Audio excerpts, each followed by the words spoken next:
Dear God, as we contemplate the life of one of your prophets, help us not lift it too high. Help us understand that Isaiah is in some ways our contemporary. Amen. So I want to begin with a true first-person story I found in the pages of Sun magazine once from an anonymous middle-aged woman. And it's a confessional, and I'll be reading her own words. She writes, "As a young woman, I fell in love with a married man 10 years older than I. Steve was intelligent, successful, worldly, strong, and many other things I was not, but wanted to be. To my great surprise, Steve fell in love with me too. We had a brief affair. At one point, Steve told me his wife had sensed something was different between them, and he'd almost told her about me. I was startled. I'd never thought of myself as a threat to their marriage. I wish I could give you everything, he told me once, and I cried to think that he loved me that much, but I had never envisioned a life with him. A few weeks later, I felt a change in Steve. He became distant and started treating me like his mistress. I knew immediately what was going on. He'd been considering leaving his wife for me, and now that he had decided not to break up his marriage, he didn't want me to settle for a relationship confined to secret meetings and telephone calls. So out of kindness, he'd begun to act as if he didn't care for me. I didn't let go easily. I hung on as the relationship deteriorated. Finally, I moved thousands of miles away to keep from seeing him, but I never stopped loving him. Even after getting married myself, I still thought of Steve and missed him. I'd wonder how he was and how it would be if we saw each other again. Recently, I came to a realization. I've been lying to myself all these years. Truth is, Steve stopped acting like he loved me because he stopped loving me." This woman confesses to having had a blind spot, a pretty common one, forbidden love being the drug that it is. This was a blind spot that came out of self-delusion, a blind spot she eventually outgrew. Not everyone does. Well, we all have blind spots and delusions of one sort or another in the course of a lifetime. Isaiah, the prophet, had one too, and he admits this in this morning's text. Isaiah was a very respected religious leader, a priest, in fact, in the Holy Temple built by Solomon. He had all the luxuries a member of the elite of his day could enjoy, including a royal apartment in Jerusalem, courtesy of King Uzziah. At the time, there was no separation at all between church and state, none whatsoever. King Uzziah was something of a Franklin Roosevelt, long-ruling, lots of charisma, much beloved. His times were good times. It seemed like they'd go on forever, kind of like the economy in the 1990s before the dot-com bust. And suddenly the king just died. King Uzziah died, and his death created a sea of anxiety in Isaiah the priest. A vacuum was created within him, and fear came to fill all the space, as it often does when what we count on just vanishes away. What will become of me, he must have wondered.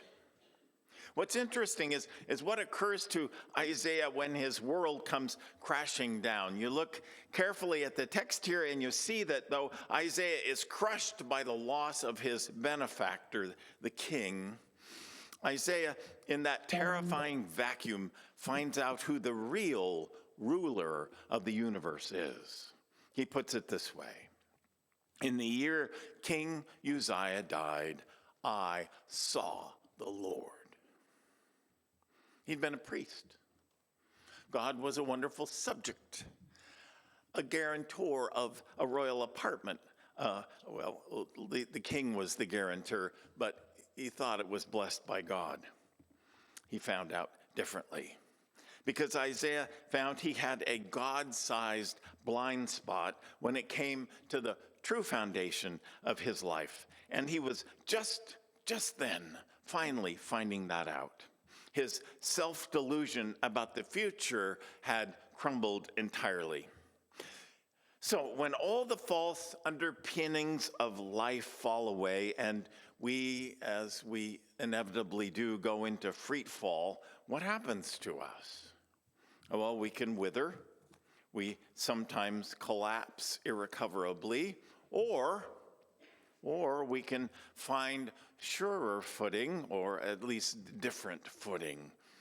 And then the world looks different to us, and forever.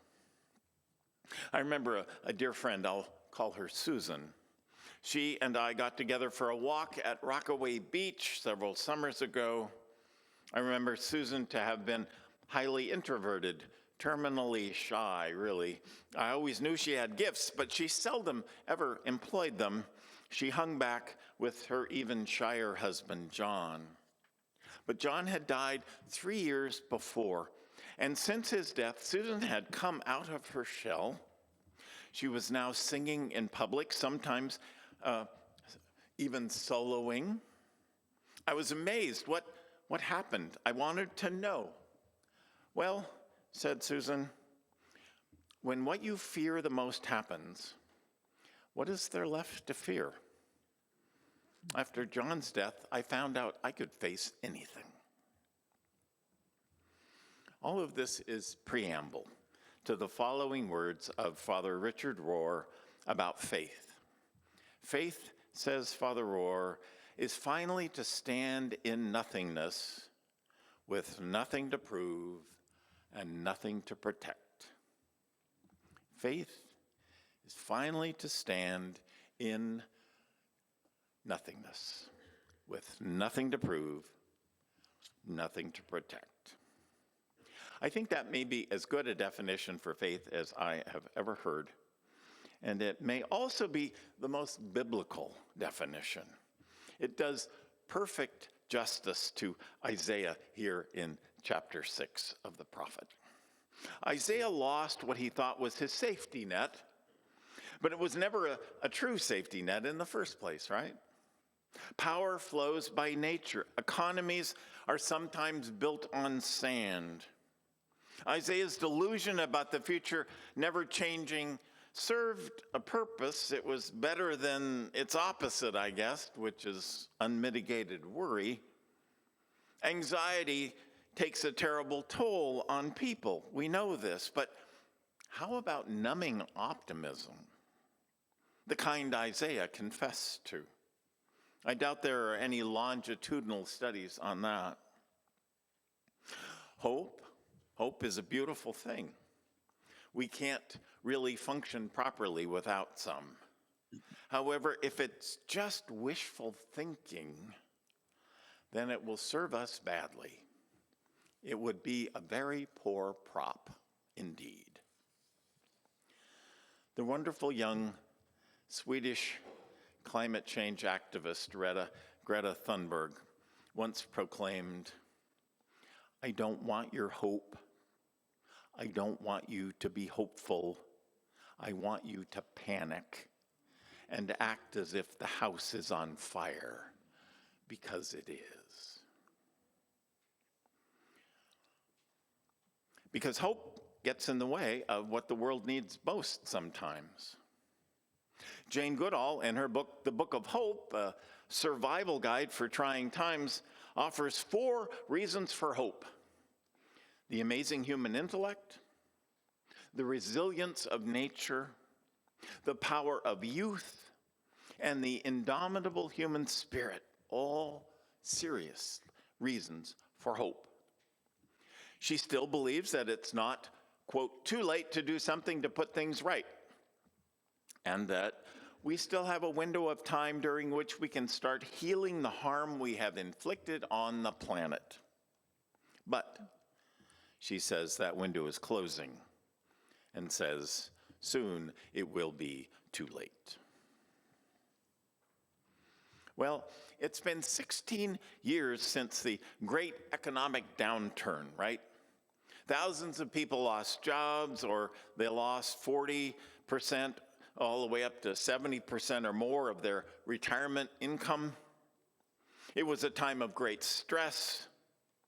But the flip side that I detected was that an upheaval as profound as that helped some people find deeper, more reliable sources of peace, kind of like Isaiah. Some people found that peace was never available, really, in their 401ks in the first place. It had come from somewhere else, somewhere where neither thief could steal nor moth devour, as Jesus once put it. Nearly 700 years ago in Germany, there lived a man named Meister Eckhart. Have you heard of him? He was a mystic. He was so wise that during his lifetime, it was said of Eckhart that he was someone, quote, from whom God hid nothing. He was one of the greatest preachers of his or any day as well. And in his writings, you can find what some have called a spirituality of subtraction. Let me illustrate it in a reference to a sermon in which he recommends to us an inner poverty. We know what outward poverty is, of course, right? Houselessness, hunger. Inner poverty is an emptiness like Christ's or Isaiah's or my friend Susan's, who lost her husband. A poverty that God seems to relish making something out of. To be empty of everything is to be full of God, said Meister Eckhart. To be empty of everything is to be full of God. It's like that vacuum pulls something of God in. The ultimate experience of letting go in life is to let be. To live properly, one needs to come to an accommodation with things and creatures and events. Once one understands them, not for their usefulness, but for what they're intrinsically, one can let them be, and one can find there a certain happiness. One no longer thinks of things and people and events purely in relationship to oneself, right? As Isaiah thought of the king. One learns to reverence them for their own sake. It's what Jesus was after in his Sermon on the Plain when he said, "Blessed are the poor, for theirs is the reign of God." In the year King Uzziah died, I saw the Lord, said Isaiah.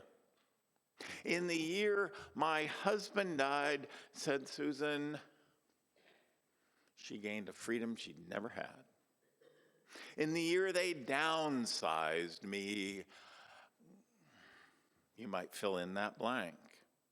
In the year I gave up my dream to realizing it was just holding you down. In the year they gave me my not-so-golden parachute, I saw the Lord. Well, honestly, it's not at all easy. Of course not. Such times are just awful, but that doesn't mean they can't transform us. Annie Johnson Flint writes about those times in life when something bears down on us, like a recession or a serious illness or a sudden loss, which creates in our lives a point of demarcation between yesterday and today that you just can't ignore. She calls these our Red Sea places. Remember Moses and the Red Sea. Waters part, Moses and the people go forward, and behind them comes Pharaoh and Pharaoh's chariots. And she writes about it this way. She says, have you come to the Red Sea place in your life, where in spite of all you can do, there is no way out, there is no way back, there is no other way but through? Pema Chodron has spoken of this in her book, When Things Fall Apart. And I've quoted this piece before, and I'm repeating it because I haven't found anything else that equals it in making this important point. She says, the very first noble truth of the Buddha points out that suffering is inevitable for human beings. As long as we believe that things last, that they don't disintegrate, that they can be counted on to satisfy our hunger for security, from this point of view, the only time we ever know what's really going on is when the rug's been pulled out and we can't find anywhere to land. We use these situations either to wake ourselves up or to put ourselves to sleep. I remember so vividly, I'm still quoting Pema. I remember so vividly a day in early spring when my whole reality gave out on me. Although it was before I'd heard any Buddhist teachings, it was what some would call a genuine spiritual experience.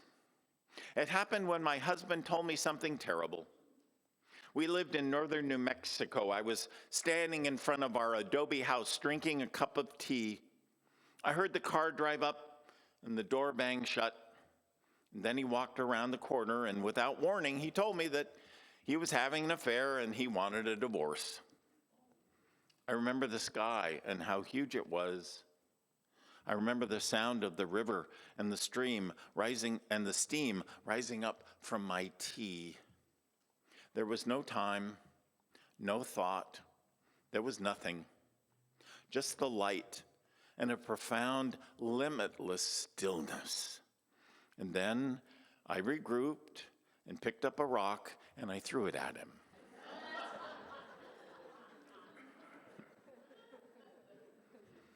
The truth is that he saved my life. When that marriage fell apart, I tried hard, very, very hard, to go back to some kind of comfort, some kind of security, some kind of familiar resting place. Fortunately for me, I could never pull it off. Instinctively, I knew that annihilation of my old, dependent, clinging self was the only way to go. That's when I pinned that sign up on my wall, the one that says, "Life is a good teacher and a good friend." Life is a good teacher and a good friend. Things are always in transition if we would only realize it. But as I said at the outset, we all have, our blind spots, right? Nothing ever sums itself up in the way that we like to dream about. The off-center, in-between state, the Red Sea place is an ideal situation in which we can find that we can't stay put anymore wherever we were and thought we'd be forever. It's the place we find, if we're lucky, that we can open our hearts and minds beyond limit. It's a very tender, non-aggressive, open-ended state of mind to stay there with that shakiness, to stay there with that broken heart, with a rumbling stomach, with the feeling of hopelessness and wanting to get revenge, maybe. That can be the path of true awakening. Sticking with that uncertainty, getting the knack of relaxation in the midst of the chaos, learning not to panic. This is the first step on a spiritual path. In the year King Uzziah died and everything fell apart, God became real for Isaiah for the first time. And the same can be true for every one of us. So are you maybe at a Red Sea place in your life? Might you find yourself being pulled by some magnet we might call God toward, a new future, a new life, a different level of meaning and purpose than you might have known before. It can happen anywhere along this journey of ours.